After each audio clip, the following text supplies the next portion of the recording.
আসসালামু আলাইকুম। প্রিয় দর্শক, আমার ধারণা সোশ্যাল মিডিয়ায় সেই বহুল প্রচারিত ভাইরাল হওয়া ভিডিওটা আপনারা মোটামুটি সবাই দেখেছেন অথবা শুনেছেন, এবং ভিডিওর পাশাপাশি এটা নিয়ে বিভিন্ন মিডিয়াতে, বিভিন্ন পত্রিকার অনলাইন ভার্সনে নিউজও হয়েছে। ঘটনা হলো রাজশাহীর দাউকান্দি সরকারি কলেজে অধ্যক্ষ এবং একজন নারী শিক্ষককে মারধর করা এবং কার্যালয়ে ভাঙচুর করা। এবং ওই নারী শিক্ষককে যে মারধর করছে একজন লোক, এক ভদ্রলোক, উনি হাতে স্যান্ডেল দিয়ে তাকে পিটাচ্ছিলেন, সেই দৃশ্যও কিন্তু অধ্যক্ষের কক্ষে বসেই সেই দৃশ্যও কিন্তু আমরা সবাই দেখেছি।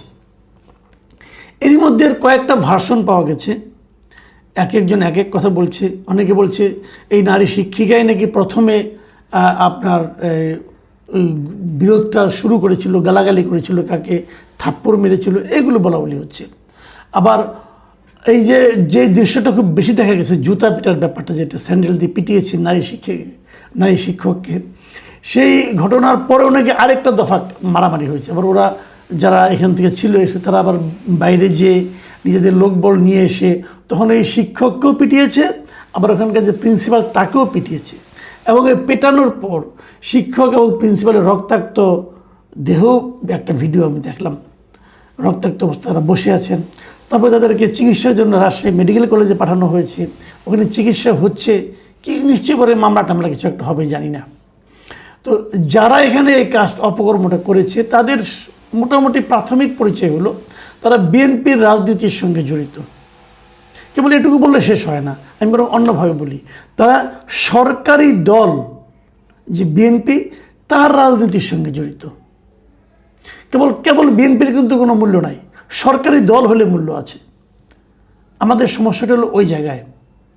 এই বিএনপি গত 15 বছর কোথায় ছিল? এই বীর পুঙ্গবরা, এই বিশিষ্ট বীর স্যান্ডেল হাতে নারীকে পিটায়, তারা গত 15 বছর কোথায় ছিল? কোথাও পাবে না। তখন তারা সবাই ঈদরে করতেছিল। যেই তার দল সরকারে এসেছে সেই মাত্র তারা সব এক একজন মহা ক্ষমতাবান রুস্তমে পরিণত হয়েছেন। যার ইচ্ছা তারা ধমক দেয়, যার ইচ্ছা তারা পিটায়, স্যান্ডেল পিটা করে, নারীকে মারে, নারীর গায়ে হাত তুলে। আপনি হয়তো বলবেন আমি নারী শব্দটাকে আলাদা করে দেখছি কেন? হ্যাঁ, আলাদা করে দেখবো, আলাদা করে অবশ্যই দেখবো। সারা দুনিয়াতেই দেখে তো, সারা দুনিয়াতে 3টা মানুষের মধ্যে 3টা গ্রুপকে সম্পূর্ণ আলাদাভাবে দেখা হয় এবং তাদের গুরুত্ব সম্পূর্ণভাবে বাড়তি দেওয়া হয়। সেই 1 নম্বর কি শিশু, 2 নম্বর হলো বৃদ্ধ, 3 নম্বর হলো নারী। শিশু, বৃদ্ধ এবং নারী, এদেরকে আলাদা গুরুত্ব দিতে হবে আপনাকে, এটাই নিয়ম। তো যতদিন তারা সরকারি দলে না ছিল ততদিন কিন্তু তাদের এই বাহাদুরিটা দেখা যায় নাই। এখন সরকারি দলে হওয়াতে তারা সবাই এক একজন বাহাদুর হয়ে গেছে, আইন নিয়ে তাদের কোনো মাথা ব্যথা নাই। দেখেন, যেদিন এই ঘটনা ঘটেছে সেদিন কিন্তু ওই কলেজে ডিগ্রি পরীক্ষা চলছিল এবং ডিগ্রি পরীক্ষা উপলক্ষে সেখানে 144 ধারা জারি ছিল। তো যেখানে 144 ধারা জারি, সেখানে এই লোকগুলি ওই কলেজে ঢুকলো কীভাবে? কোন আইনে ঢুকলো? কে ঢুকতে দিল? এবং ঢোকার পর তারা কিন্তু বসে থাকলো কীভাবে? এগুলি জবাব কিন্তু কেউ দিচ্ছে না। আবার ধরেন আরও অনেকগুলি বিষয় এখানে কিন্তু আছে। সেই বিষয়গুলো জানা গেছে কি, যে ওখানে একজন নাকি মৎস্য ব্যবসায়ী গিয়েছিল এবং ওই মৎস্য ব্যবসায়ী এই শিক্ষককে পিটিয়েছেন এবং পরে মৎস্য ব্যবসায়ী লুঙ্গি পরে গিয়েছিল। কিন্তু লক্ষ্য করেন তো, কলেজে মৎস্য ব্যবসায়ীর কাজটা কি? মাস্তানি করতে গেছে। পরে তার ছেলেরা আরও বড় মাস্তান, তারা এসে পরে তাদেরকে আবার পিটিয়েছে। তো এই ঘটনার পর বিএনপি একটা তাৎক্ষণিক সিদ্ধান্ত নিয়েছে। আমি দেখলাম যে রুহুল কবির রিজভী ওনার স্বাক্ষরে একটা সিদ্ধান্তের বিজ্ঞপ্তি দেখলাম।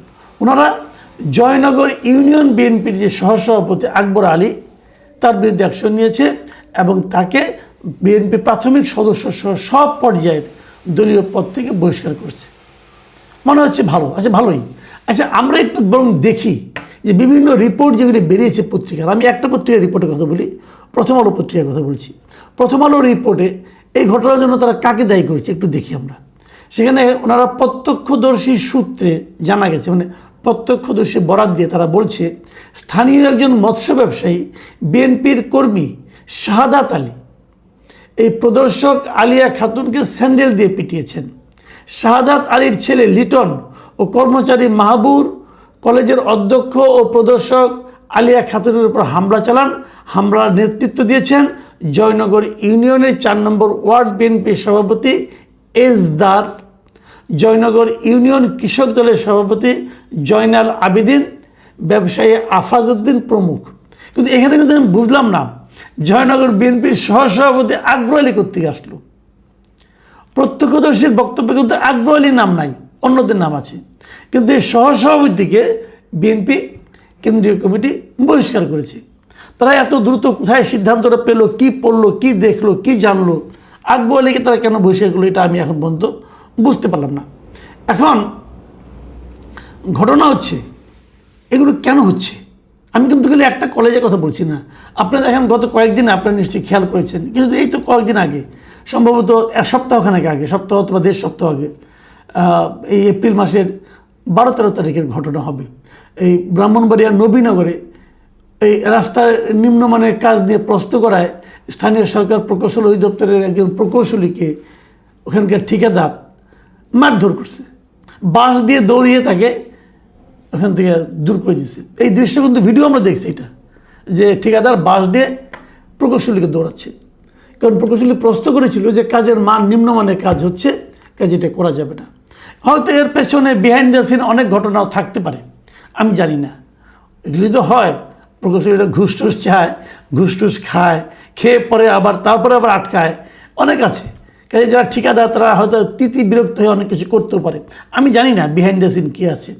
কিন্তু আমার প্রশ্ন হলো, বিহাইন্ড দ্য সিন যাই থাকুক না কেন, আপনি একজন লোককে প্রকাশ্য দিবালোকে বাঁশ দিয়ে পিটানোর জন্য বাঁশ দিয়ে দৌড়িয়ে নিয়ে যেতে পারেন, এটা কেন?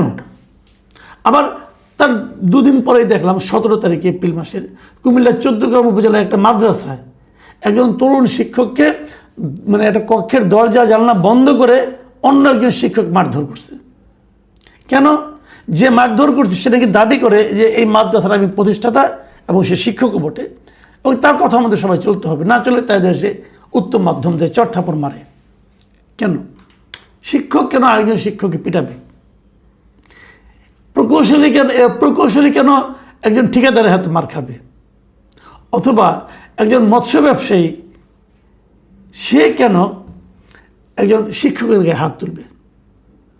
যে ভিডিওটা আমরা দেখেছি যে আপনার জুতো দিয়ে ওই শিক্ষককে পেটানো হচ্ছে, সেই ভিডিওতে যখন আমি দেখি, যখন তাকে পেটানো হয়, ওখানে কিন্তু প্রিন্সিপাল ছিলেন কলেজের, আরও প্রায় 7-8 জন ভদ্রলোক ছিলেন, এবং এই ঘটনার সময় তারা কেউ দুজনের কাউকেই ফেরানোর চেষ্টা করেন নাই, কেউ না, ওই স্যান্ডেলওয়ালা কেউ না, অথবা ওই শিক্ষিকাও না, কেউ কাউকে তারা থামানোর চেষ্টা করেন নাই। মানে তারা ঘটনাটা ঘটতে দিয়েছেন, মজা নিয়েছেন আর কি, মজা। তো এই যে বাস্তবতাটা, এটা আসলে কী প্রমাণ করে? আমরা কি একটা অস্থির জাতিতে পরিণত হয়েছি? কিছু হলে গায়ে হাত তুলি। আপনি তো কারো গায়ে হাত তুলতে পারেন না আইন অনুযায়ী, কারো গায়েই না ভাই। আপনি একজন রিক্সাওয়ালার গায়ে হাত তুলতে পারেন না, আর রিক্সাওয়ালাকে চড়থাপড় মারাটা একটা নিয়মিত ঘটনায় পরিণত হয়েছে। পারেন না, কিন্তু আপনি করেন তো। কেন করেন? পৃথিবীর অন্য কোনো দেশে আপনি এই ধরনের পাবেন না। আপনার সঙ্গে আমার মিলল না, আমি আপনার সঙ্গে থাকবো না, চলে যাব। আপনি আমার বিরুদ্ধে কোনো বেআইনি কাজ করেছেন, আমি পুলিশের কাছে যাব, আদালতের কাছে যাব, আমি অথবা গ্রাম্য লোকের কাছে, স্থানীয় মাতবরের কাছে এই বিচার দিব, সালিশ হবে। আপনি তাৎক্ষণিক ব্যবস্থা নিয়ে নিচ্ছেন কেন? 2টো কারণে হয়। একটা কারণ হলো, যে পিটায় সে জানে আমি পিটালে আমার কোনো বিচার হবে না, কারণ আমার দল ক্ষমতায়, অতএব আমি পিটাতেই পারি, আমাকে তো কেউ কিছু করতে পারবে না, কারণ আমার হাতে ক্ষমতা আছে, সরকার আছে আমার। তো পুলিশ তো আমাকে দেখলেও আমাকে ধরবে না, পুলিশ তো আমাকে মারবে না, কাজে আমি পিটাতে পারি। আর দ্বিতীয় কারণ হলো যে আমার রাগ উঠে গেছে, এটা নিয়ে পরে হয়তো আমি বিচার টিচার পাবো না, মুরব্বীরা থামিয়ে দেবে, তো এখন রাগ উঠেছে, এখনই ঝালটা মিটিয়ে নেই। এগুলি একটা মানসিক সমস্যা। এই মানসিক সমস্যা পুরো দেশে কিন্তু ছড়িয়ে গেছে। কেবল যে গ্রামে ওই কলেজে তা না, পুরো দেশে আমরা কিন্তু প্রতিনিয়ত দেখতেছি। তো এখান থেকে বাঁচবেন কী করে? আমি মনে করি এই পুরো ঘটনাটা এখন থামানোর দায়িত্ব হলো সরকারের। সরকারকে বুঝতে হবে। দেখুন, আমি বিএনপিকে বলবো, যখন আওয়ামী লীগ সরকার চলে গেল, অন্তর্বর্তীকালীন সরকার আসলে ডক্টর ইউনূসের নেতৃত্বে, তখন কিন্তু সারা দেশে আপনারা অনেক নেতা নেত্রীকে বহিষ্কার করেছিলেন। কেন করেছিলেন? কয়েক হাজার। কারণটা কি? কারণটা তারা অবাধে চাঁদাবাজি করছিল, আপনাদের দলের ভাবমূর্তি নষ্ট করছিল, এই জন্য তাদেরকে আপনারা দল থেকে বের করে দিয়েছেন। ঠিক আছে, তখন কিন্তু আপনাদের দল ক্ষমতা আসে নাই। তখন বরং আপনাদের প্রতিদ্বন্দ্বী হিসেবে জামাত ছিল, যারা আপনাদেরকে বেইজ্জতি করতে পারতো, যারা আপনাদেরকে ডিফেম করতে পারতো। একটা ভয় ছিল, আতঙ্ক ছিল। আপনারা এত, তার মধ্যেও যারা চাঁদাবাজি করেছে বহিষ্কার করেছেন। ওকে, ক্ষমতায় আসার পর গত 2 মাসে কয়জনকে বহিষ্কার করেছেন? কেন করেননি?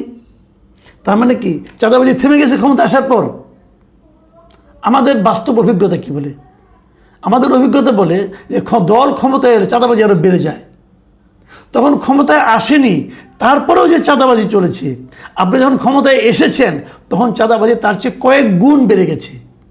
তাহলে এখন বহিষ্কার করছেন না কেন?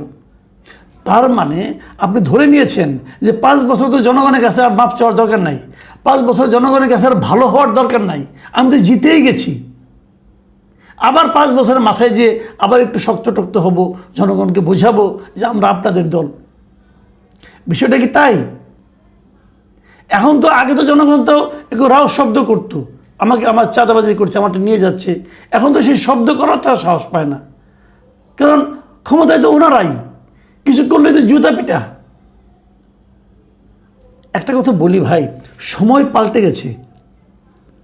আজকাল ইয়াং জেনারেশন আর নেতার কথা শুনে কাজ করে না।